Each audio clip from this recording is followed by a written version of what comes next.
नमस्कार, मी घेऊन येते श्री गणेशाचा ज्ञानयज्ञ.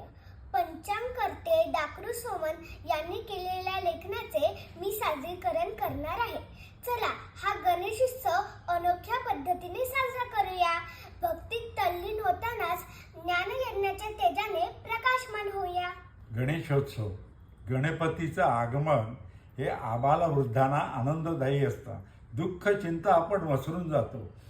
आता स्मिहा ही तिसरीत आहे, एवढी छोटी आहे, पण गणपती बाप्पाबद्दल तुम्हाला 11 दिवस गोष्टी सांगणार आहे.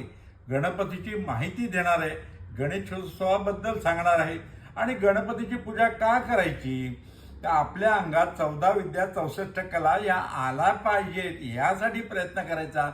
तसंच गणपतीविषयीचे गैरसमज आहेत त्याबद्दल ती सांगणार आहे. तेव्हा विसरू नका, दररोज गणेशोत्सवामध्ये 11 दिवस स्मिया जे तुम्हाला सांगणार आहे ना, ते खरोखर तुम्हाला नक्की आवडेल आणि तुम्ही सुद्धा त्याबद्दल प्रतिक्रिया तिला कळवा, कारण तिला त्यामुळे उत्साह वाढेल आणि ती अधिक चांगलं काम करू शकेल. धन्यवाद.